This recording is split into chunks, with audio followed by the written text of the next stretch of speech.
தந்தை, மகன், தூய ஆவியாரின் பெயராலே ஆமென். அன்பர்களே, மீண்டுமாய் இந்த ஆராதனைக்கு உங்கள் அன்போடு அழைக்கின்றேன். கடலில் நங்கூரமிட்ட படகு நகர முடியாது, ஏனென்றால் அது நங்கூரம் இடப்பட்டிருக்கிறது. எனவே அதை நகர்த்தி செல்ல இயலாது. அதுபோலதான் ஏரியில் இருக்கிற ஒரு பரிசல் இந்த கரையிலே கட்டப்பட்டிருக்கிறது என்றால், அந்த பரிசல் ஒரு கரையில் இருக்கிற மரத்தில் கட்டப்பட்டிருக்கிறது என்றால் அது ஏரியில் பயணிக்க முடியாது. அது கட்டப்பட்டிருக்கும். ஆண்டவர் தான் சொல்கிறாரு, வாழ்க்கையில் கூட இந்த உலகத்தில் உள்ள தேவைகளெல்லாம் ரொம்ப அவசியமாய் பிடித்து கொண்டு, இந்த உலகத்தில் உள்ள ஆசைகளை எல்லாம் இன்னும் ஆழமாய் பிடித்து கொண்டு நீ ஆன்மீகத்தில் பயணிக்கணும்னு நினச்சினா அது நடக்காது. ஒன்றை இழந்தால்தான் மற்றொன்றை அடைய முடியும். எனவே இன்றைக்கு அதுதான் ஆராதனை. ஆண்டவர் எதை விட சொல்கிறார்? ஆண்டவர் எதை பிடிக்க சொல்கிறார்? நன்றி என்று சொல்லி கேளுங்க. அப்பானே, வாழ்க்கையில் எதையெல்லாம் விடணும்? வெளிப்பாடு தாங்க, உண்மை துதிக்கிறேன் கேளுங்க. ஆண்டவரே, என்னை முழுமையாய் அர்ப்பணிக்கிறேன், எனக்கு வெளிப்பாடு கொடுங்க ராஜான்னு கேளுங்க. நீ குறிப்பாய் செவ்வாய்க்கிழமை கோடி அற்புதம் அந்தோணியார், கோடி அற்புதம் சொந்தக்காரர் அந்தோணியார். எனவே அவர் ஜெபத்திலே, அப்பா எனக்கு அற்புதம் நடக்கும்படியா, வாழ்க்கையில தெளிவு கிடைக்கும்படியா, நான் எதை வேண்டிக் கொண்டிருக்கிறது எனக்கு நடக்கும்படியா ஒப்பு கொடுத்து கேளுங்க. அவர் தருவார், மாற்றுவார், அபிஷேகமாய் சாட்சியமாய் நம்மை வாழ வைப்பார். பிரியமான இறைவர்களே, ஆண்டவர் இயேசுவின் பெயரில் நேற்றைய நற்செய்தியினுடைய தொடர்ச்சி தான் இன்றைக்கு நற்செய்தி. இன்றைக்கு நற்செய்தி பிரியமுள்ள அன்பு இறை பிள்ளைகளே, மத்தேயு நற்செய்தி 19வது அதிகாரம் 23-30. ஆண்டவர் ரொம்ப கடுமையான ஒரு வார்த்தை. செல்வர் விண்ணரசுக்கு புக முடியாது என உறுதியாய் சொல்லுகிறேன். அதுக்கு ஒரு ஒப்புமையும் சொல்லிடுறாரு. ஊசியின் காதில் ஒட்டகனுடைய கூடும், ஆனால் செல்வர் விண்ணரசுக்கும் செல்ல முடியாது என்கிறார். செல்வர்களை எல்லாம் ஆண்டவர் சாடுகிறாரா என்றால், ஆண்டவர் இன்றைய நற்செய்தி தொடர்ச்சியோடு இது பார்த்தால் இந்த நற்செய்தி புரியும். என்னவென்றால், பகிர்ந்து கொடு, உதவி செய். நீ சாப்பிட்டு இருக்க, சாப்பிடாம இருக்கிறவங்க ஏராளமானவர் இருக்கிறாங்க, மீதம் இருப்பதை கொடு. நான் வாழ்க்கையில செட்டில் ஆகக்கூடாதா, நான் பணம் சம்பாதிக்க கூடாதா? அதுவல்ல. இங்கு நீ செட்டில் ஆகலாம், நீ சம்பாதிக்கலாம், நீ வச்சுக்கலாம். அதே நேரத்தில் ஒன்றுமே இல்லாமல் இருக்கிறானே, சம்பாதிப்பதற்கு வாய்ப்பே இல்லாமல் இருக்கிறானே, அவனுக்கு கொடு. அதான் ஆண்டவர் சொல்கிறார். வேலைக்கு பணியமர்த்துகிறார். காலையிலேருந்து வருவனுக்கு ஒரே சம்பளம், மாலை 1 மணி நேரம் வந்து வேலை செஞ்சவனுக்கு ஒரே சம்பளம். ஏனென்றால் இவனுக்கு வாய்ப்பு கிடைத்தது, நீ காலையிலேருந்து வேலை செஞ்ச, சம்பளம் கொடுக்குற. ஆனால் அவனுக்கு ஆர்வம் இருந்தது, வாய்ப்பு கிடைக்கல, ஆனால் அவனுக்கும் அதே சம்பளம். அதுதான் இன்றைக்கு உன்னிடம் பதிக்கிறார். இவனுடைய இருப்பதை தருவாயா? கொடுப்பதை விட தருவதே இன்பம் என்பதால் என்னையே உமக்காய் தருகிறேன் என்ற பாடல் வரியப்போல், நீ மனிதருக்கு கொடு, ஆண்டவர் கொடுப்பது சமம் என்ற செய்தி.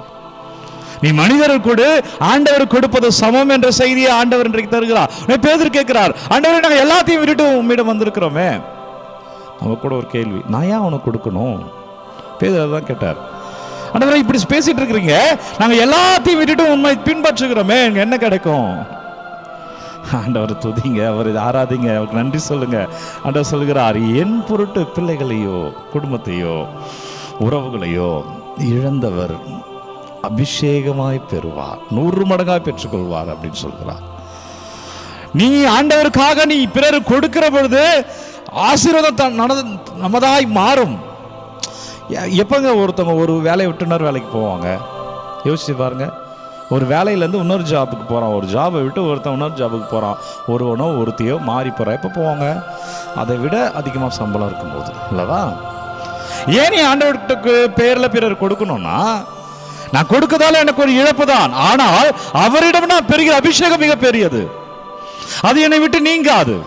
என் சொத்து என்னை விட்டு போகலாம், யாராவது களவாடலாம், என்னிடம் திருடலாம், ஏன் நானே எதையா நம்பி ஏமாறலாம், ஆனால் என்னுடைய அபிஷேகத்தை மனிதர்களால் திருட முடியாது.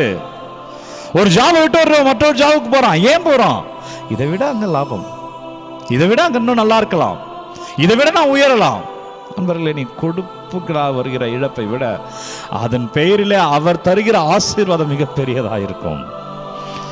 நிறைய நேரங்கள் நீங்க கொடுத்து பாருங்களேன், அபிஷேகத்தை பெற்றுக்கிட்டே இருப்பீங்க. நீங்க கொடுத்து பாருங்க, வல்லமை பெற்றுக்கொண்டே இருப்பீங்க. உங்கள் பாத்திரம் நிரம்பி வழியும். அன்பர்களே, அவர் நறுமண தைலத்தால் உன்னை அபிஷேகம் செய்வார். நீ இடர் சூழ் பள்ளத்தாக்கில் நடக்க நேர்ந்தாலும் எந்த தீங்கிற்கும் அஞ்ச வேண்டாம்.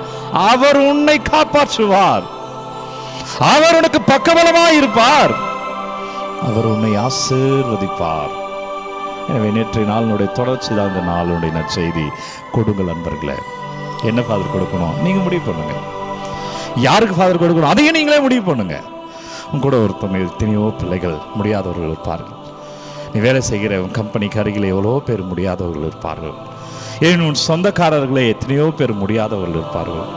கொடுங்கள் நண்பர்களே. உங்களால் முடிந்தது எதை கொடுக்கணுன்றதை நீங்கள் முடிவு பண்ணுங்க. கொடுத்து பாருங்கள். அவர் தருவதற்காய் காத்திருக்கிறார். யாரெல்லாம் அவர் பிள்ளைகளுக்கு உதவி செய்கிறார்களோ அவர்களுக்கு தருவதற்கு ஆண்டவர் காத்து கொண்டிருக்கிறார். ஏனென்றால் சொல்லியிருக்கிறார், சின்ன சிறியவர்கள் செய்த போதெல்லாம் எனக்கே செய்திருக்கிறீர்கள். உதவி செய்வோம், இன்னைக்கு வாழ்வோம். எனவே இந்த நாளில் உங்கள் கட்டுகள், உங்கள் தீமைகள், பொல்லாப்புகள், உங்கள் வீட்டில் ஒரு மாதிரி நெகட்டிவ் எனர்ஜியே இருக்கா? உங்கள் வீட்டில் நல்லது நடக்கலையா? அதை தடைப்பட்டுக்கிட்டே இருக்கா? ஒரு கட்டத்திலேருந்து உங்கள் குடும்பம் மேலே வர முடியலையா? எதிர்மறையான பார்வைகள் சில பேர் பாருங்க, அவங்களுடைய பார்வையே அந்த நெகட்டிவ் வைப்ரேஷனு நம்ம கடந்து போக முடியாது. சில பேர் பார்த்துட்டாலும் இப்படி நடக்கும். அதுலேருந்துலாம் இப்படி மீண்டு வருது. நான் அதோ இந்த ஆராதனை செவிப்போம், அதெல்லாம் ஒப்பு கொடுங்க. இதுவெல்லாம் எதிர்மறை சிந்தனைகள், பேய் பிசா தொல்லை இருக்குன்னு சொல்கிறாங்க ஃபாதர், தெரியல, ஒரு அதுக்காக ஜெபிங்க அப்படின்னு நம்ம ஒப்பு கொடுங்க. பேர்களை அறிக்கையிட்டு ஒப்பு கொடுங்க. அப்பா நன்றி, ஓ வல்லவரே நன்றி, ஓ ஆவியானவரே நன்றி, ஓ இயேசுவே நன்றி, ஓ இறைவா நன்றி, ஓ கிருபை உள்ளவரே நன்றி. அப்பாமை துதிக்கிறேன், ஆராதனை செய்கிறேன். பிள்ளைகள் எதையெல்லாம் ஒப்பு கொடுத்து கொண்டிருக்கிறார்கள் ஒவ்வொன்றுக்காக ஜெபிக்கிறேன். பிள்ளைகளும் இயேசுவே உமது பெயரால் கிருபையை பெற்றுக்கொள்ள, பிள்ளைகள் உமது பெயரால் அருளை பெற்றுக்கொள்ள, பிள்ளைகள் உமது பெயரால் ஆசீர்வாதத்தை பெற்றுக்கொள்ள அப்பா நீ தொடுவீராக. உங்களுடைய ஜெபிங்க பிள்ளைகளை. இது உங்களுடைய நேரம், இது உங்களுடைய ஆசீர்வாதம். ஆண்டவர் விற்றிருக்கிற அற்புதமான தருணம், அவர் பெயரிலே வாழக்கூடிய கிருபையான நேரம். ஜெபிங்கள் பிள்ளைகளை, வாழ்வீர்கள். கட்டுகள் எல்லாம் நீங்கபடியா அப்பா ஒப்பு கொடுக்கிறேன். இயேசுவே உங்கள் பெயரால் தீமைகள் எல்லாம் மறைந்து போகும்படியா ஒப்பு கொடுக்கிறேன். ஆண்டவரே உமது பெயரால் வல்லமையில பிள்ளைகள் நிற்கும்படியா ஜெபிக்கிறேன். வீட்டில் உள்ள பேய் பிசாசு தொல்லைகள் நீங்க தூய ஆவியான பெயரிலே விடுதலை அடைகிறீர்கள். நீங்க என்னவெல்லாம் விண்ணப்பங்களை அனுப்புறீங்களோ, கமெண்ட் அனுப்புறீங்களோ, இயேசு கிறிஸ்துவின் பெயரால் அபிஷேகமாய் இருக்கும், ஆசீர்வாதமாய் வாழ்வீர்கள். நீங்கள் மீட்கப்படுகிறீர்கள் இரு பிள்ளைகளே. எனவே பிரியமான இறைவர்களே, வல்லமையான நற்கருணை ஆண்டவர் பெயரில் அபிஷேகமா இருப்பீங்க, வல்லமையில வாழ்வீங்க. கோடி அற்புதர் அந்தோனியா ஜெபத்துல வல்லமையான இறைவன் இந்த நாளிலே நம்ம ஒவ்வொருவரையும் தந்தை, மகன், தூய ஆவியானவர் நம்மை நிறைவாக ஆசீர்வதிக்கிறார். இந்த நாளும் இனிய நாளே. தீமைகள் அனைத்தும் மாறி பிறருக்கு நாம் உதவி செய்வதில் இறை அருளை நிறைவாய் பெற்றுக்கொள்ள இந்த நாளும் இனிய நாளாக நமக்கு அமைக்கிறார் கடவுள்.